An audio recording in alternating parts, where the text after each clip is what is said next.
하나님 말씀 함께 보도록 하겠습니다. 오늘 우리가 함께 나눌 하나님 말씀은 다니엘서 2장 13절부터 19절까지 말씀입니다. 다니엘서 2장 13절부터 19절까지 말씀 제가 여러분들에게 봉독해 드리도록 하겠습니다. 왕의 명령이 내림에 지혜자들은 죽게 되었고 다니엘과 그의 친구들도 죽이려고 찾았더라. 그때 왕의 근위대장 아리옥이 바벨론 지혜자들을 죽이러 나가매 다니엘이 명철하고 슬기로운 말로 왕의 근위대장 아리옥에게 물어 이르되 왕의 명령이 어찌 그리 급하냐 하니 아리옥이 그 일을 다니엘에게 알림해 다니엘이 들어가서 왕께 구하기를 시간을 주시면 왕에게 그 해석을 알려드리리이다 하니라.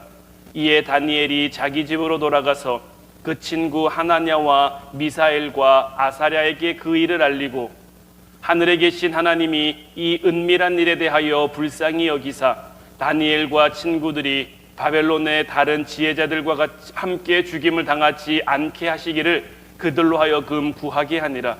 이에 이 은밀한 것이 밤의 환상으로 다니엘에게 나타나 보임에 다니엘이 하늘에 계신 하나님을 찬송하니라. 아멘.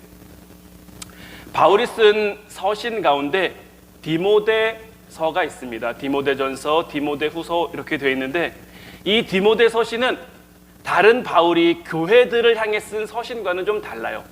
에베소서나 골로새서나 우리가 주일마다 보고 있는 데살로니가 전후서 이런 것과는 좀 달리 디모데 전후서는 디모데에게 쓴 편지예요. 사도 바울이 에베소 교회를 세우고 에베소 교회에서 사역을 하다가 이제 그 교회를 떠나게 됐어요. 그리고 그 후임으로 이제 디모데를 그곳의 사역자로 세웠는데 디모데가 에베소 교회의 사역자로서 어떻게 하면 목회를 잘 할 수 있을지에 대한 어떤 권면을 담은 서신이 바로 이 디모데 전서예요. 이 디모데 전서 1장은 이제 디모데를 향한 어떤 안부와 인사 이런 내용으로 담겨 있고요. 이제 2장부터 사도 바울이 하고 싶은 이야기를 시작하는데 2장의 1절 말씀을 보면 그러므로 내가 첫째로 권하노니 모든 사람을 위하여 간구와 기도와 도고와 감사를 하되 이렇게 돼 있어요. 사도 바울이 디모데를 향해서 첫 번째로 권한다.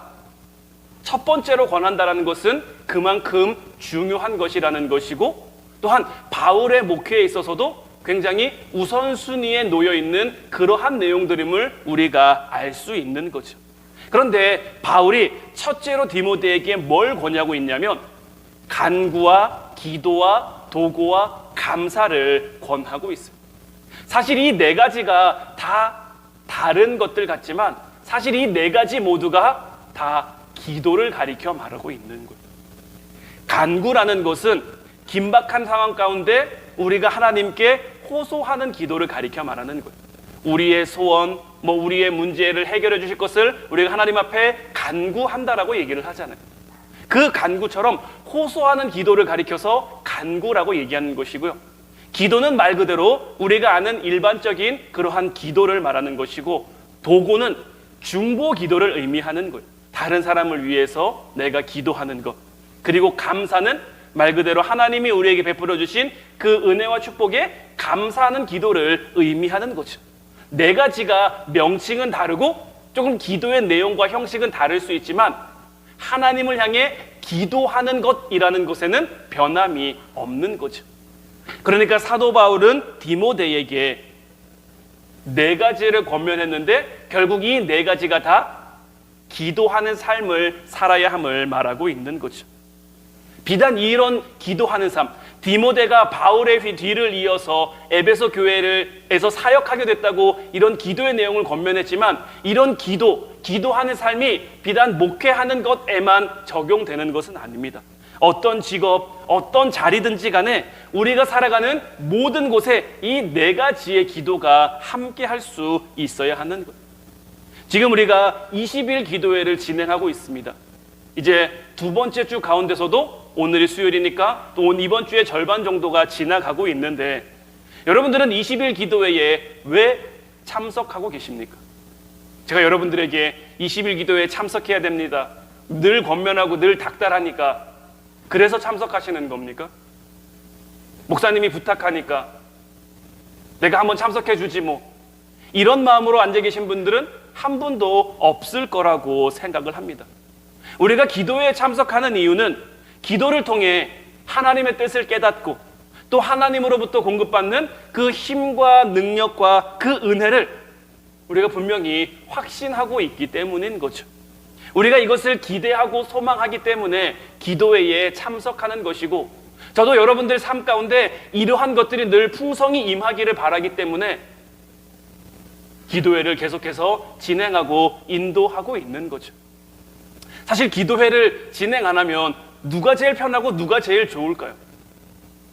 제가 제일 편하고 제가 제일 좋겠죠. 사실 이 20일 기도회를 준비한다는 게 저한테 그렇게 쉬운 일은 아니거든요. 짧은 설교긴 합니다만은 20편의 설교를 준비한다는 것, 또 20일간 계속 여러분들과 기도로 또 소통하고 여러분들을 위해서 기도하고 이렇게 해나간다는 것이 결코 그냥 되는 일은 아니에요. 하지만 그럼에도 제가 부활절 전에, 추수감사 주일 전에, 또 아니면 연초와 맥주감사절 전에 특별 기도회를 늘 여러분들에게 하자고 권면드리는 이유는 뭐냐면, 기도해야 하나님의 은혜가 우리의 삶 가운데 임할 수 있는 것이고, 기도해야 하나님의 역사심을 우리가 볼 수 있기 때문인 거죠. 혹시 이 자리에 참여한 여러분들 중에, 혹 온라인으로 참석한 여러분들 가운데 지금 마음속에 어떤 근심이나 염려나 불안함이나 어떤 이런 걸로 가득 차 계신 분이 있으신지 모르겠습니다. 예기치 못한 순간에 내게 임했던 그 성령께서 이 시간 참여한 모든 성도들 위해 함께 하기를 주님의 이름으로 축원해 드립니다. 이 놀라운 역사가 가능하도록 하는 그 통로가 바로 기도인 거예요.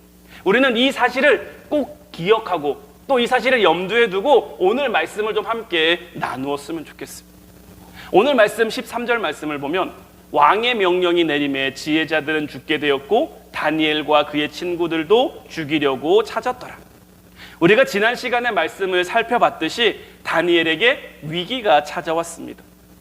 그 위기 가운데 다니엘은 시간을 달라고 왕에게 요청했고 집으로 돌아가서 친구들에게 그 일을 알렸죠. 그 일을 알린 이유는 함께 중보하며 기도하기 위함이었습니다. 다니엘서 1장 20절 말씀을 보면, 왕이 그들에게 모든 일을 묻는 중에 그 지혜와 총명이 온 나라 박수와 술객보다 10배나 나은 줄을 아니라. 다니엘은 열흘 동안 채소만 먹는 그 테스트를 환관장과 거쳤잖아요. 그러므로 하나님의 은혜가 함께하는, 하나님의 어떤 섭리하심과 역사하심이 함께하는 그러한 사람으로서 왕의 신임을 얻게 됐단 말이에요.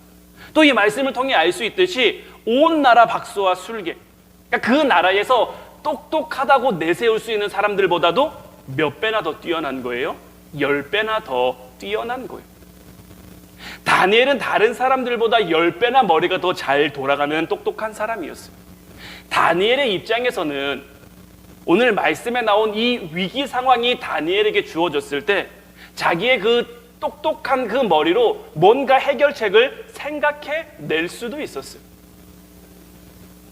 제가 본 IQ 제일 높은 사람 중에 우리가 흔히 계산하는 그런 지수로 IQ 190이 넘어가는 사람을 제가 본 적이 있어요. 이 사람이 세계에서 4번째인지 5번째인지로 IQ가 높은 사람이래요. 이 사람이 생각하는 거나 이 사람이 숫자를 연산하는 그게 정말 보통 사람이랑은 차원이 다르더라고요. 우리가 보통 뭐 한 4자리, 5자리 정도 수를 내다볼 수 있으면 이 사람은 한 10자리, 20자리 그 수를 내다볼 수 있는 그러한 차이가 나더라고요. 근데 다니엘은 그 당시 그 시대 가운데 똑똑한 사람들보다 10배나 더 똑똑했으니 얼마나 머리가 비상했겠습니까?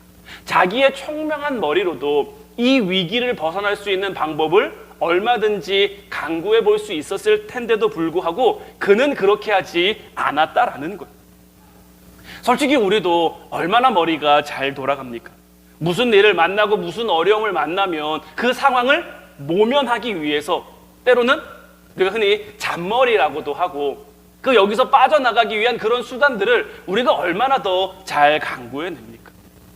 그런데 이런 우리보다 10배 이상 더 똑똑한 다니엘이 이런 방법, 이런 수단을 왜 생각해내지 못하겠습니까? 그 수단이 잘 될지 안 될지는 모르지만 그래도 그 순간 위기를 모면할 수 있는 방법을 다니엘은 얼마든지 생각해낼 수 있었을 거예요. 하지만 그는 그렇게 하지 않았다라는 거예요. 그렇게 하지 않았을 뿐만 아니라 집으로 돌아와서 자기 친구들과 함께 기도했다라는 거예요. 이미 우리가 말씀을 나눈 대로 다니엘이 왕에게 시간을 달라고 한 것이 믿음의 행위라고 말씀을 드렸어요. 문제 해결의 열쇠가 자기 자신이 아니라 하나님께 있음을 인정하고 있기 때문에 내 생각으로 이 문제를 풀어가는 것이 아니라 내가 이 문제를 가지고 하나님 앞에 묻고 그 답을 얻을 만한 시간을 달라고 요청한 거예요. 자기 힘으로 문제를 해결하려다가 오히려 문제가 더 커진 경험 여러분들에겐 있지 않습니까? 내가 뭔가 해보려고 했는데 해보려고 하면 할수록 문제가 더 커지고 문제가 더 어려워진 그러한 경험 여러분들에게는 없습니까? 저에게는 있거든요. 우리가 회복해야 될 것이 바로 어떤 것이냐? 다니엘과 같은 그러한 태도인 거예요. 문제가 생겼을 때, 어려움이 생겼을 때 물론 내 생각으로, 내 생각, 내 방법으로 그것을 해결할 수도 있어요. 해결할 수도 있지만 해결하기에 앞서 먼저 하나님 앞에 물을 수 있는 것, 하나님이 어떻게 응답을 해주실지는 모르겠지만 먼저 물을 수 있는 그러한 것, 이러한 태도가 우리에게서 먼저 회복될 수 있어야 하는 것. 마태복음 14장 28절 말씀을 보면 베드로가 대답하여 이르되 주여 만일 주님이시거든 나를 명하사 물 위로 오라 하소서 한. 예수님의 제자 베드로는 굉장히 성격이 급한 제자예요. 굉장히 다혈질의 사람이 바로 이 베드로란 말이죠. 평소의 성격대로라면 무리를 걸어오신 분이 예수님이란 걸 확인했어요.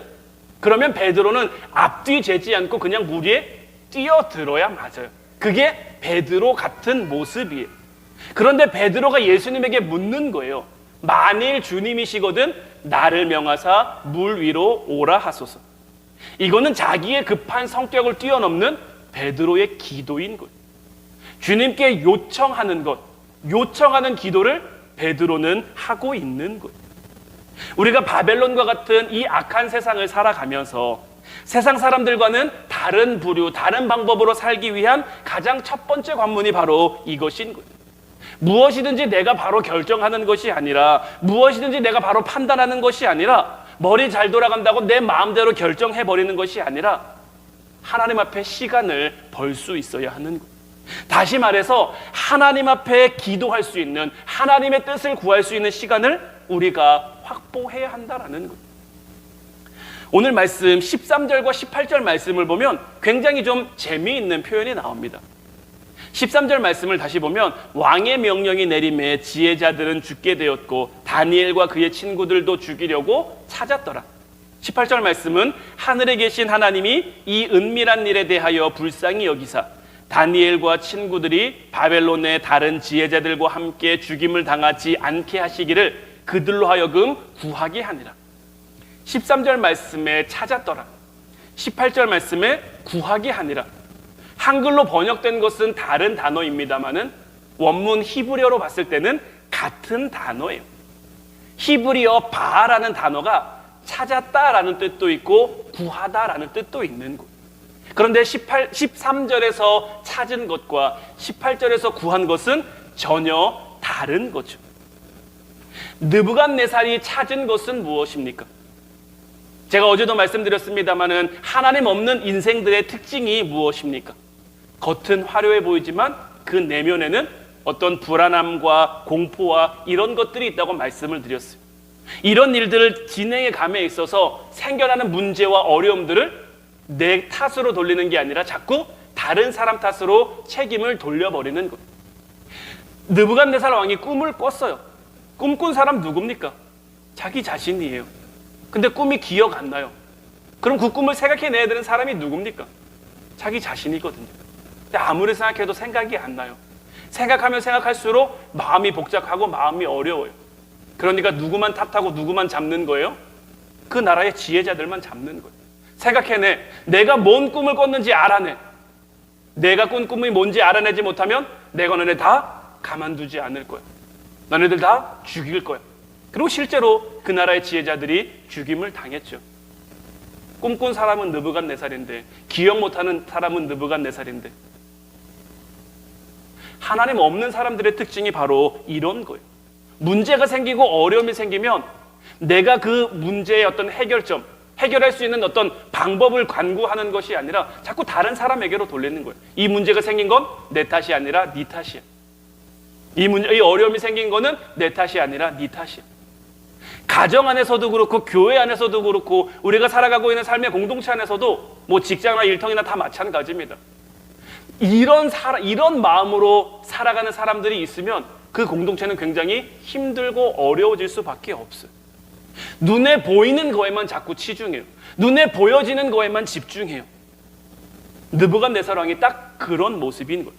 눈에 보이는 거에만 집중하고 눈에 보이는 것만 추구하는 그런 차원에 찾는다. 그런 차원의 바라는 단어인 거예요. 그런데 18절 말씀에 다니엘이 구하고 있는 것은 무엇입니까? 다니엘은 다른 지혜자들과 함께 죽임을 당하지 않게 하시기를 그들로 하여금 구하게 한 거예요. 누가 구하게 한 겁니까? 하늘에 계신 하나님이 구하게 한 거예요. 다니엘은 똑같이 어려움을 당했어요. 어제 말씀드렸습니다만 세 부류의 사람들, 느부갓네살 왕도 그 나라의 지혜자들도 하나님을 인정하지 못했고 하나님을 믿지 못했고 하나님을 신뢰하지 못했어요. 하나님 없는 삶을 살아갈 수밖에 없었어요. 하지만 다니엘과 그 친구들은 하나님 안에 살아가니까 하늘에 계신 하나님이 이 은밀한 일에 대하여 그들을 불쌍히 여기사 그들로 하여금 구하게 한 거예요. 다니엘의 바는 느부갓네살 왕과 차원이 다른 거죠. 현실과 현상에 집중한 것이 아니라 그 문제 가운데 역사하시는 하나님을 바라보고 있었던 거예요. 내가 해결해 갈 수 있는 그 방법을 스스로 찾아가는 것이 아니라 하나님을 찾는 그 길을 선택하고 그 길을 걷고 있는 거죠. 오늘날 이 시대를 살아가고 있는 저와 여러분들은 어떤 바알을 선택하고 있을까요? 어떤 바알을 추구하는 사람들일까요? 느부갓네살과 같은 그런 바알까요? 아니면 다니엘과 같은 바알까요? 느부갓네살 왕처럼 남탓만 하면서 내 불안과 문제의 책임을 전가할 누군가를 찾기만 하는 사람인지, 아니면 다니엘처럼 문제 해결의 열쇠가 하나님께 있음을 믿고 인지하면서 그 하나님을 찾아 기도하는 삶을 살아가고 있는가 하는 거죠.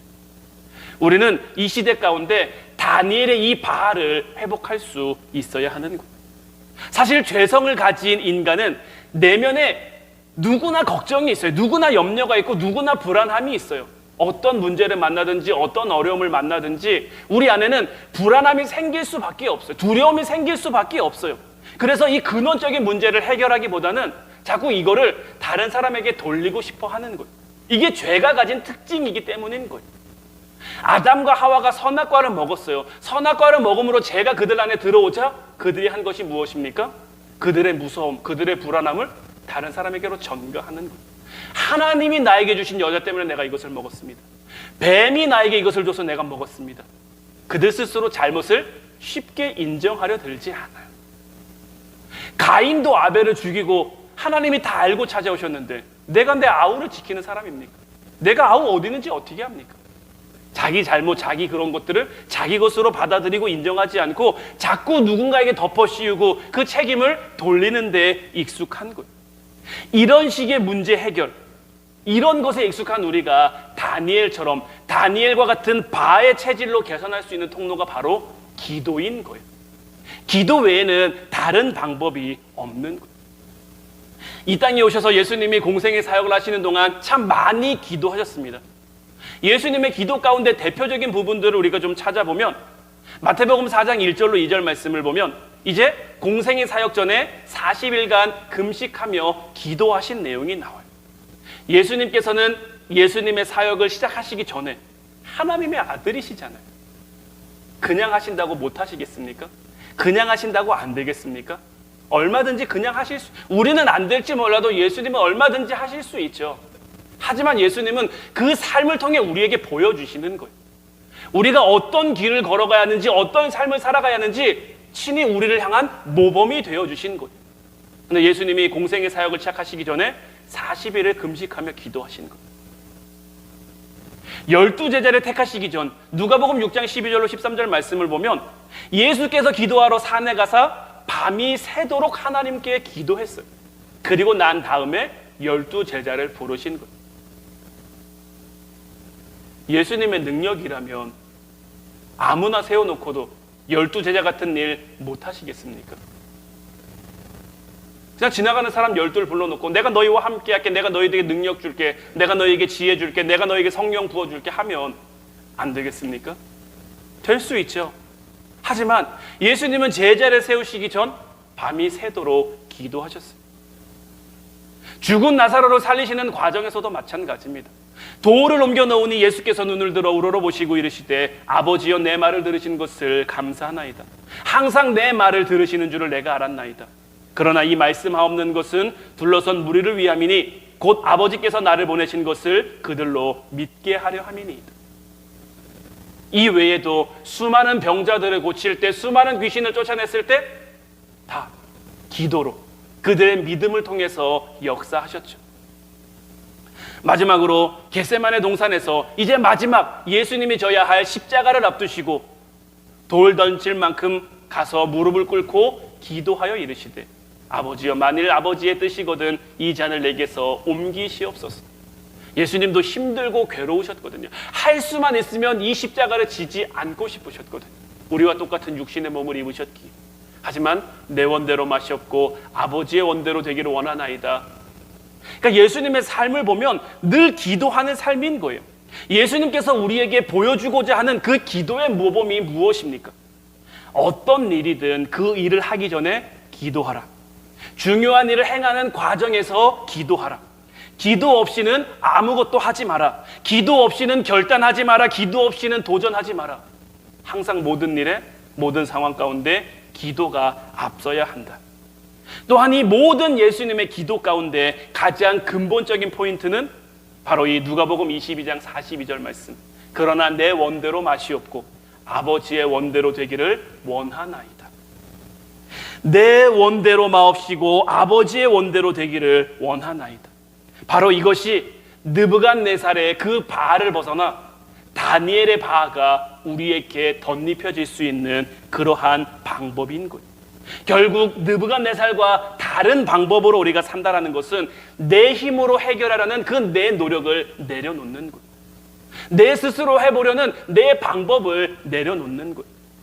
사실 이게 쉬운 것은 아닙니다. 우리가 늘 입술로는 우리가 기도할 때는 하나님 의지합니다, 하나님 붙잡습니다, 하나님 신뢰합니다 하지만 정말 우리의 삶 가운데 어려움이 생겼을 때 여러분들은 가장 먼저 무엇을 떠올리십니까? 여러분들은 가장 먼저 누구를 생각하십니까? 다니엘은 이 어려움 앞에서, 자기의 목숨이 걸려있는 그 어려움 앞에서 하나님을 먼저 생각할 수 있었어요. 하나님을 먼저 바라볼 수 있었어요. 그 믿음이 그 삶 가운데 역사한 것이고 그 믿음을 통해서 하나님은 함께 하시는 거예요. 제가 이제 대학교를 졸업하고 대학원을 이제 진학하기에 앞서서 저한테 굉장히 좀 고민이 있었어요. 사실 저는 신학교에 정말 목회의 어떤 꿈과 비전이 있어서 갔다라기보다는 제가 저희 아버지를 봤을 때 그냥 목사라는 직업이 꽤 괜찮아 보였어요. 그냥 직업적으로. 그래서 저 정도면 그래도 내가 어려서부터 쭉 봐온 게 있으니까 뭐 설교하는 것도 그렇고 기도하는 것도 그렇고 할 수 있지 않을까? 그런 마음에 어떤 내가 뭐 은혜 때문에 뭐 어떤 사명감 때문에 신학교를 가진 않았거든요. 그렇게 신학교 4년을 마쳤어요. 근데 이제 대학원을 이제 대학원 이제 진학을 앞두고 정말 내가 이 길을 가도 될까? 왜냐면 이제 그때는 이제 저도 조금 믿음적으로 신앙적으로 조금은 성장을 해가지고 내가 지금 상태로 목회자가 돼서는 안 되겠다라는 생각이 들었거든요. 그래서 굉장히 좀 하나님 앞에 기도도 많이 하고 고민도 하고 결단도 하고 싶은 그러한 시대였어요. 그때 제가 굉장히 좀 존경하는 목사님이 있었는데 그 목사님에게 제가 찾아가서 질문을 한 적이 있어요. 목사님은 어떻게 목회를 해야겠다라는 그러한 결정을 하셨습니까? 그랬더니 그분은 뭐 되게 모범적인 대답을 저에게 들려주셨어요. 뭐 사는데 기도하는데 하나님이 이 길을 열어주셨고 이 길을 허락해 주셔서 내가 이 길을 가게 됐다. 그래서 제가 목사님한테 다시 물었어요. 목사님, 저는 지금 이 길을 걷고 있기는 한데 하나님이 저를 이 길로 보내셨는지는 잘 모르겠다고. 하나님이 나와 함께 하신다는 확신도 없고 하나님 나를 쓰실 거라는 자신도 없고 내가 이 길로 가서 성공할 수 있을 거라는 그런 보장도 없어서 내가 이 길을 가는 것이 맞는 것인지 잘 모르겠습니다. 내가 가지고 있는 것들 다 포기하고 다시 돌아오기는 돌아왔지만 그래도 이 길을 내가 잘 걸을 수 있는지 잘 모르겠습니다. 그때 이 목사님이 저에게 뭐라고 대답하셨냐면 자기도 하나님의 뜻을 따라 하나님이 허락하셔서 이 길을 걷고 있지만 늘 어렵고 늘 힘들다라는 거예요. 그분이 이미 목회하신 지가 30년이 다 돼가는 그런 시간이었는데 내가 30년 목회했어도 여전히 목회는 어렵고 여전히 목회는 힘들고 여전히 하나님 앞에 살아간다는 것은 힘들고 어렵다고 말씀을 하시더라고요. 그러면서 저한테 주신 말씀이 저한테 굉장히 좀 도전이 됐어요. 그래서 제가 오늘 말씀의 제목으로도 정했는데 그래서 기도해. 힘들고 어려워서 나는 그래서 기도해. 이 길이 쉬운 길 아닌 거, 이 길이 어려운 건 알지만 그래서 기도하면 하나님이 도와주시니까, 하나님이 함께 해주시니까. 그래서 제가 이 말씀 붙들고 기도원에 한 주간 들어가서 기도하는 가운데 하나님이 저에게 이사야서 41장 말씀을 주시는 거예요. 제가 여러분들에게 한번 소개한 적 있는 지렁이 같은 너 야곱아, 내가 쓰는 거지 네가 하는 게 아니다. 이 말씀을 저에게 주셔서 저는 오늘까지도 그 말씀 붙잡고 이 자리에 서 있는 거예요. 제가 그 말씀 붙잡고 이 자리에 서 있다고 왜 저에게 힘든 일이 없겠습니까? 왜 저에게 어려운 일이 없겠습니까? 그래서 저는 기도하는 거예요. 저는 그 목사님에게 들었던 이 말을 여러분들에게 똑같이 전해드리고 싶어요. 여러분들의 삶도 힘드시죠? 여러분들의 삶도 어려우시죠? 어떻게 해야 될지 모를 때도 있고 어떤 게 맞는 건지 헷갈릴 때도 있고 그래서 기도한다고 고백할 수 있는 여러분들이 되시기를 주님의 이름으로 축원해드립니다. 이제 우리도 바벨론과 같은 험한 세상에서 느부갓네살의 이 바알을 버리고 다니엘처럼 하나님 앞에 답을 구하는 다니엘의 바알을 회복해서 하나님께 기도로 나가는, 누가 물어도 어려울 때 어떻게 하셨습니까? 힘들 때 어떻게 하셨습니까? 그래서 기도했습니다. 그래서 하나님 앞에 간구했습니다. 이렇게 고백할 수 있는 저와 여러분들 되시기를 주님의 이름으로 축원해드립니다. 이제 우리 찬양하고 같이 기도하기를 원하는데 오늘 이 시간에는 괴로울 때 주님의 얼굴 보라 이 찬양 함께 나누기를 원해요. 저는 이 찬양의 가사가 참 저에게 은혜가 돼요. 괴로울 때 주님의 얼굴 보라, 평화의 주님 바라보아라. 세상에서 시달린 친구들아 위로의 주님 바라보아라. 눈을 들어 주를 보라, 내 모든 염려 주께 맡겨라. 슬플 때에 주님의 얼굴 보라, 사랑의 주님 안식 주리라. 힘이 없고 내 마음 연약할 때 능력의 주님 바라보아라. 주의 이름 부르는 모든 자는 힘 주시고 늘 지켜주시리. 눈을 들어 주를 보라, 내 모든 염려 주께 맡겨라. 슬플 때에 주님의 얼굴 보라, 사랑의 주님 안식 주리라. 이제 이 찬양의 가사가 저와 여러분들의 고백이 되길 원하고 저와 여러분들의 삶이 될 수 있기를 원합니다. 우리가 주님의 얼굴을 구하고 주님의 얼굴을 간구하며 기도하며 나아갈 때 하나님께서는 반드시 저희들 가운데 역사하시며 믿음으로 저희들의 삶을 채우게 하시며 믿음으로 인한 삶의 열매들, 결실들을 맺게 하실 줄로 믿습니다. 이제 우리 찬양하고 함께 기도하도록 하겠습니다.